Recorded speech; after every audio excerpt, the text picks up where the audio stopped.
नमस्कार, आप देख रहे हैं जेकेटी न्यूज। आइए देखते हैं की बड़ी खबरें। सीमा पर चीन के साथ तनाव के बीच भारत ने चांदीपुर में एकीकृत परीक्षण रेंज में पिनाका MK1 रॉकेट के उन्नत संस्करण का सफल परीक्षण किया। इसे रक्षा अनुसंधान एवं विकास संगठन DRDO ने तैयार किया है और इसकी मारक क्षमता 45 से 60 किलोमीटर है।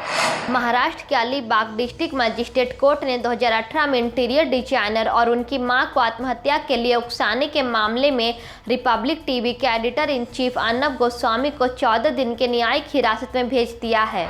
फ्रांस से उड़ान भरने के बाद राफेल लड़ाकू विमान का दूसरा जत्था बिना रुके भारत पहुंच गया।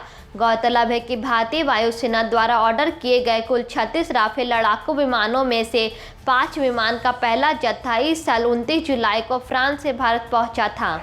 कोविड-19 महामारी के चलते करीब 8 महीनों से बंद महाराष्ट्र के सिनेमाघर दोबारा खुल गए।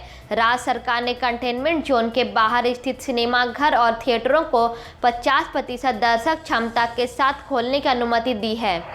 दीपिका पादुकोण की पूर्व मैनेजर करिश्मा प्रकाश सुशांत सिंह राजपूत की मौत के मामले से जुड़े ड्रग्स केस में नारकोटिक्स कंट्रोल ब्यूरो NCB के मुंबई में मौजूद दफ्तर पहुंची। NCB ने लगातार दूसरे दिन उन्हें पूछताछ के लिए बुलाया है। करिश्मा के घर से NCB को कथित तौर पर चरस और 2 बोतल CBD ऑयल मिला था।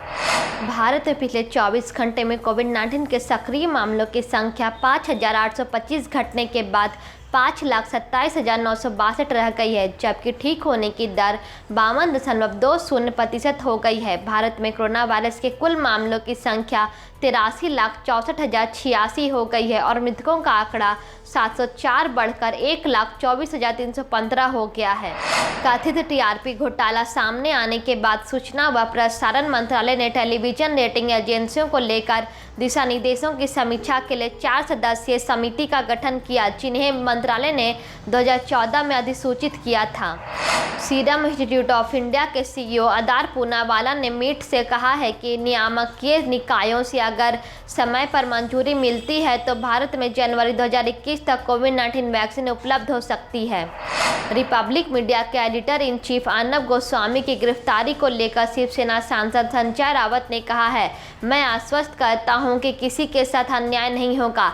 बीजेपी के विरोध पर उन्होंने कहा है, वह विरोध कर सकते हैं, लोकतंत्र में सबको इसका अधिकार है। अर्नब पर हत्या के प्रयास और खुदकुशी के लिए उकसाने का मामला दर्ज है। करतारपुर गुरुद्वारा के प्रबंधन को पाकिस्तान द्वारा गैर सिख संस्था को सौंपने की रिपोर्ट्स पर भारत ने प्रतिक्रिया दी है।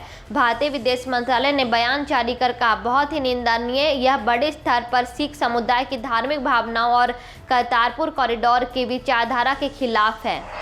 भारतीय उपभोक्ताओं ने इस साल जुलाई-सितंबर तिमाही में कम से कम 8 साल का सर्वाधिक सोना रिसाइकल किया है। वर्ल्ड गोल्ड काउंसिल के अनुसार समीक्षाधीन तिमाही में 41.5 टन सोना रिसाइकल हुआ, जबकि पिछले साल की समान अवधि में यह 36.5 टन रहा था। नेपाल स्थित भारतीय दूतावास के मुताबिक थल सेना प्रमुख जनरल मनोज मुकुंद नरवणे को नेपाली सेना के जनरल पद की मानद उपाधि से सम्मानित किया गया है और नेपाल की राष्ट्रपति विद्या देवी भंडारी ने उन्हें इस सम्मान से नवाजा।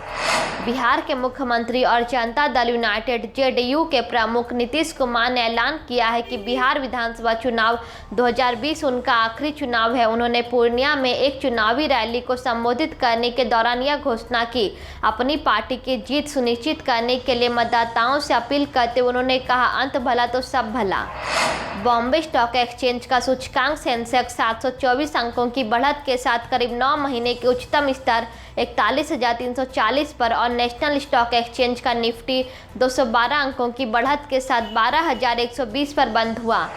व्हाट्सएप ने डिसअपीयरिंग मैसेजेस फीचर्स लॉन्च कर दिया, जिससे चैट्स में भेजे गए मैसेज 7 दिन बाद गायब हो जाएंगे। 1-to-1 चैट में व्यक्ति इसे ऑन ऑफ कर सकता है, जबकि ग्रुप्स में कंट्रोल एडमिन के पास होगा। धन्यवाद। वीडियो अच्छा लगा हो तो लाइक करें, कमेंट करें और इसी तरह का खबरों को देखने के लिए हमारे चैनल को सब्सक्राइब करें। कोरोना वायरस से बचने के लिए सोशल डिस्टेंसिंग का पालन करें, हैंड वॉश या साबुन से हाथ धोएं और मास्क का इस्तेमाल करना ना भूलें। आप जेकेटी न्यूज के साथ इंस्टाग्राम, ट्विटर और फेसबुक पर भी जुड़ सकते हैं।